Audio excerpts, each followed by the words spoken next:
Hello viewers, my name is Wanjuku Nderi, the founder of Geuza Wazo Foundation. It's a non-profit organization that seeks to create awareness by distributing as much information as we can about various conditions that exist. Now, we are launching a project, a long and continuous project. We are calling it Diaper for Dignity. The objective of this project is to donate and distribute as many diapers as we can to families living with and affected by developmental disabilities. This project was motivated by one time I was going to do an interview, and the person I was interviewing that day was disabled and not able to leave their bed.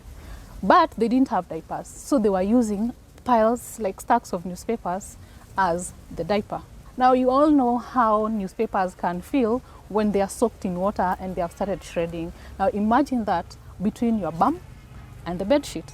So I felt that that situation degrades someone and strips off their confidence.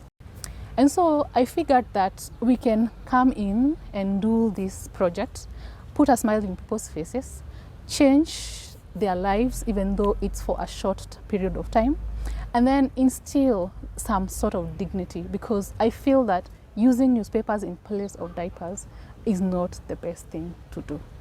Therefore, the Diaper for Dignity campaign hopes to improve this situation, even though it's for short term or long term, by donating diapers to families that need them.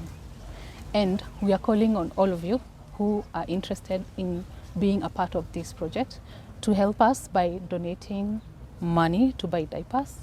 You can donate diapers or any other form of support that you feel we will require. There's going to be follow-up videos that are going to show where your money went and who received the diapers that were purchased.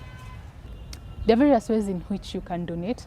And one, there's a M-Pesa-enabled platform that enables countries that support M-Pesa to donate. We also have a GoFundMe, and we hope that you're going to come on board, support us in every way that you can, to help us make a difference in the lives of these individuals.